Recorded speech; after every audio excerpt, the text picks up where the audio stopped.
இன்னைக்கு நம்ம பார்க்க போற படம் சேவிங் பிரைவேட் ரியான். ஒரு ஃபேமிலி சேர்ந்த 4 பேர் இறந்துடுறாங்க.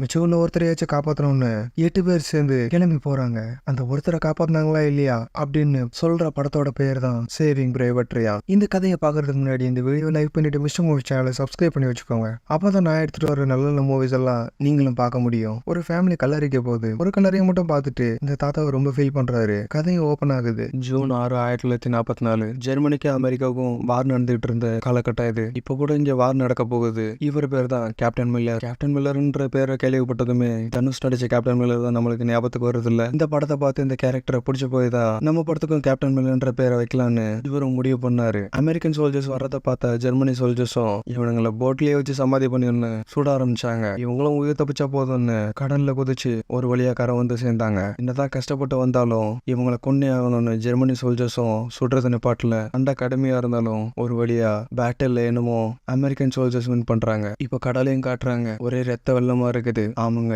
அவ்வளவு பேர் இருந்திருக்காங்க. என்னதான் வின் பண்ணிட்டாங்கன்னு சொல்லிட்டாலும் அவ்வளவு ஒண்ணு ஈஸியா கிடைச்சல இந்த வெற்றி. ரொம்ப கஷ்டப்பட்டு ஒவ்வொரு உயிரையும் தியாகம் பண்ணி இந்த விக்டரியை இவங்க எடுத்திருக்கிறாங்க. அப்படியே இறந்தவங்களெல்லாம் காமிச்சிட்டு கேமரா ஒரு பேக்ல போய் ஜூம் ஆகுது. அந்த பேக்லயும் எஸ் ரியான் எழுதிருக்குது. ஆர்மி ஆபீஸ்ல யாரெல்லாம் இறந்திருக்கான்னு லிஸ்ட் வந்திருக்குது. அதையும் பார்த்துட்டு ரொம்ப பதட்டமா போயிட்டு ஹெட் ஆபீஸ்கிட்ட போய் காட்டுறாங்க. இதையும் இவங்களுக்கும் இப்பதான் தெரியுது ஒரு ஃபேமிலியில 4 பேர் இறந்திருக்காங்க. வச்சு ஒருத்தரையாச்சும் காப்பாத்தி ஆகணும்னு இவங்களும் என்னடா பண்றதுன்னு முழிச்சிட்டு இருக்காங்க. அப்பதான் ஆபிரகாம் லிங்கனும் அந்த ஃபேமிலிக்கு லெட்டர் எழுதியிருக்கிறாரு. எங்களை மன்னிச்சிருங்க, மிச்சம் இருக்கிறவங்களோட பையனை உயிரோட கொண்டு வர்றது எங்களோட பொறுப்புன்னு அதுலயும் எழுதிருந்துச்சு. இவங்களும் அதுபடி ஆர்டர் பாஸ் பண்றாங்க. அது நம்ம கேப்டன் மில்லர் கையிலயும் வருது. அந்த ஒருத்தரை காப்பாத்துறதுக்காண்டி நீங்க என்னன்னாலும் பண்ணலான்னு அந்த ஆர்டர்லயும் எழுதிருந்துச்சு. இவங்களும் 8 பேர் கொண்ட குழுவா அந்த ஒருத்தரை காப்பாத்துறதுக்காண்டி கிளம்புறாங்க. இந்த குழுவிலையும் ஒரு டாக்டர், ஒரு டிரான்ஸ்லேட்டர் இருந்தாங்க. இவர் பேர் ஓப்பம். இவருக்கு வார்ஃபீல்ட்ல எக்ஸ்பீரியன்ஸ் இல்லாதனால பயந்துட்டு இருந்தாரு. அதனாலவே இவர் ஒரு எடுபடி வேலையை பாக்குறதுக்காக வச்சுக்கிறாங்க. இவங்க போய்கிட்டு இருக்கிற இடத்துல ஒரு ஊரை பாக்குறாங்க. அந்த ஊர்ல ஜெர்மனி சோல்ஜர்ஸும் அமெரிக்கன் சோல்ஜர்ஸும் ஃபைட் பண்ணிட்டு இருக்காங்க. இவங்களும் போய் அங்க ஒரு ஃபேமிலி இருந்துச்சு, அதையும் காப்பாத்திட்டு இந்த பேட்டிலையும் முடிச்சு வைக்கிறாங்க. அங்க இருந்த அமெரிக்கன் சோல்ஜர்ஸ்ட இங்க ரியான் யாரும் இருக்காங்களான்னு கேட்க ஆமா இருக்காங்க அப்படின்னு சொல்லிட்டு ஒருத்தரை கூட்டு வந்து காமிக்கிறாங்க.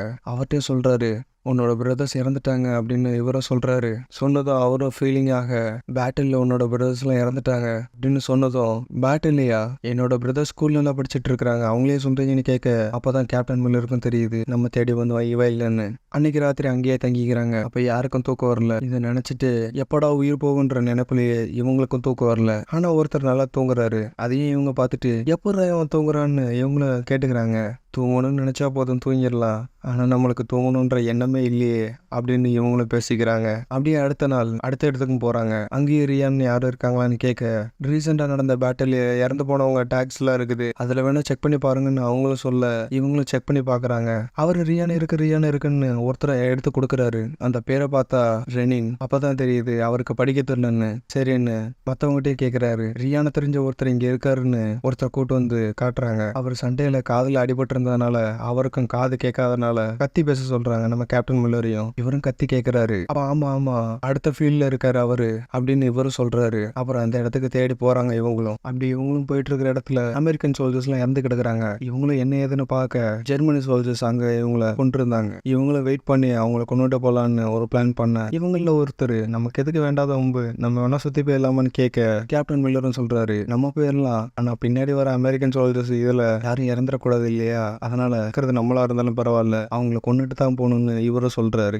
பேட்டில் கடுமையா இருக்குது. என்னதான் கடுமையா இருந்தாலும் நம்ம டீம் தான் வின் பண்ணுது. அங்க ஒருத்தர் உயிரோட பிடிக்கிறாங்க. அவரும் சொல்றாரு எனக்கு ஜெர்மனியை பிடிக்காது, இருந்தாலும் வலுக்கட்டாயமா தான் நான் இந்த ஆர்மியில இருக்கிறேன், என்ன தயவு செய்து உயிரோட விட்டுருங்கன்னு அவரும் கேட்க சரி ஓகேன்னு கேப்டன் மில்லரும் அவரை கண்ணை கட்டி 1000 அடி நடந்து போக சொல்லு, அந்த கண்கட்ட அவுத்தா அவனை கொன்றுவான்னு சொல்லுன்னு நம்ம ஓப்பம் கிட்டையும் சொல்ல அவரும் சொல்லி அவரை வழி அனுப்பிச்சு விட்டுறாரு. இவங்களும் அடுத்து போய்கிட்டு இருக்கும் போது ஒரு டேங்க் எதிரில் வருது. இவங்களும் அவசரமா மறைஞ்சுக்கிறாங்க. டேங்க் பக்கத்துல வர இவங்களுக்கும் என்ன பண்றதுன்னு தெரியல. அப்ப திடீர்னு டேங்க் வெடிக்குது. அப்ப யாரும் என்ன ஏதுன்னு பார்த்தா பக்கத்துல அமெரிக்கன் சோல்ஜர்ஸ் இருந்திருக்காங்க. இவங்களும் அவங்ககிட்ட போய் பேசுறாங்க. அங்கிருந்து ஒருத்தர் பேரு ரியான். அப்புறம் இவங்க தேடி வந்த ரியான் அவங்களான்னு கேட்க உனக்கு பிரதர்ஸ் இருக்காங்களான்னு கேட்க ஆமா அப்படின்னு அவரும் சொல்றாரு. பேட்டில் உன் பிரதர்ஸ் இருக்காங்களான்னு கேட்க ஆமா அப்படின்னு சொல்றாரு. அப்பதான் தெரியுது நம்ம கேப்டன் மில்லர் இருக்கோம் நம்ம தேடி வந்தவன் இவன் தான். இவரும் சொல்றாரு உன் பிரதர்ஸ் எல்லாம் இறந்துட்டாங்க, உன்னை உயிரோட உயிரோட உங்க அம்மாட்ட கொண்டு போய் சேர்க்கறதா ஆப்ரஹாம் லிங்கன் உங்க அம்மாவுக்கு லெட்டர் பண்ணியிருந்தாருன்னு இவங்களும் சொல்றாரு. ஆனா ரியானும் சொல்றாரு, எனக்கு ஒரு கடமை இருக்குது, இந்த பாலத்தை தாண்டி தான் ஜெர்மனி சோல்ஜர்ஸோட டேங்க் வரணும், அந்த டேங்க்ஸ் எல்லாம் வந்துட்டா நம்ம ஜெயிக்கிறது கஷ்டம், நிறைய பேர் சாவாங்க, அதனால இந்த பாலத்தை யாரையும் கடக்க விடக்கூடாதுன்னு இவங்களும் இல்ல. சரி ஓகே, இவன் ஒன்னும் தப்பா சொல்லல, நாங்களும் ரிப்போர்ட் பண்ணிருக்கோம், பாதுகாப்பு படம் வர்ற வரைக்கும் நம்ம இங்கதான் பாதுகாத்து ஆகணும்னு அவரும் சொல்றாரு. கேப்டன் மில்லருக்கு நாடு முக்கியம் இல்லையா, அதனால அவரும் சரின்னு சொல்றாரு. இவங்க 2 பேரும் நல்லா பேசிட்டு இருக்காங்க. அப்ப திடீர்னு டேங்க் வர்ற சவுண்ட் கேக்குது. இவங்களும் அவசர அவசரமா போய் மறைச்சிக்கிறாங்க. பார்த்தா ஜெர்மனி டேங்க் வருது. இவங்களும் எவ்வளவு போராடி பார்க்க அந்த ஜெர்மனி டேங்க்ல வந்தவங்களும் இவங்கள ஒவ்வொருத்தரையா சுட்டு சாகடிச்சுட்டு இருக்காங்க.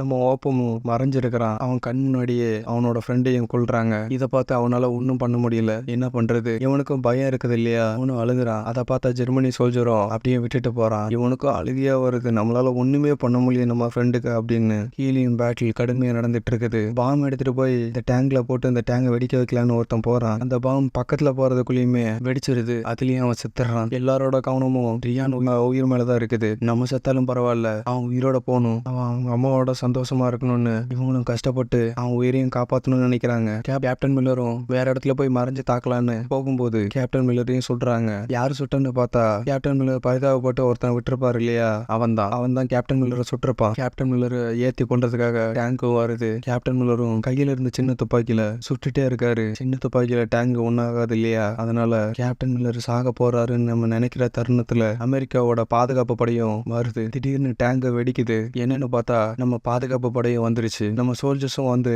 Germany soldiers தாக்குறாங்க. உயிருக்கு போராடிட்டு இருந்தவங்களெல்லாம் காப்பாத்துறாங்க. ஆனாலும் நம்ம 8 பேர்ல 6 பேர் இறக்குற தருணத்துல இருக்கிறாங்க, நம்ம கேப்டன் மில்லரையும் சேர்த்து. அப்ப ரியானையும் கூப்பிடுறாரு. திஸ் இஸ் த எண்ட், நீ போய் வீட்டுல சந்தோஷமா இரு, எங்களுக்கு தான் அந்த சான்ஸ் கிடைக்கல, நீயாச்சும் போய் சந்தோஷமா இருன்னு அவரும் சொல்லிட்டு சாகுறாரு. அப்படியே ரியானோட ஃபேஸையும் காட்டிட்டு கொஞ்சம் ஏஜ் ஆகிற மாதிரியே காட்டுறாங்க. இந்த தாத்தா தான் ரியான். இந்த தாத்தாவுக்கு இப்போ நல்ல அற்புதமான ஃபேமிலியா இருக்குது. அந்த தாத்தாவும் எல்லாம் நீங்க தான், நீங்க கொடுத்த உயிர்னாலதான் எனக்கு இப்போ ஒரு ஃபேமிலியா இருக்குது அப்படின்னு ரொம்ப ஃபீல் பண்றாரு. அவரும் அவரோட ஒய்ஃபை கூட்டு நான் நல்லா பாத்துக்கிறேன் இல்லையா, இதுக்கெல்லாம் இவர் தான் காரணம் அப்படின்னு சொல்ல ஒரு ஹாப்பி எண்டிங்க முடியுது. சேவிங் பிரைவேட் ரியான்ற இந்த படம். இந்த வீடியோ பிடிச்சிருந்தா லைக் அண்ட் சப்ஸ்கிரைப் பண்ணிக்கோங்க. அப்பதான் நான் எடுத்துட்டு வர நல்ல நல்ல மூவிஸ் உங்களை தேடி வந்து சேரும். தேங்க்யூ ஃபார் வாட்சிங் ஃப்ரெண்ட்ஸ்.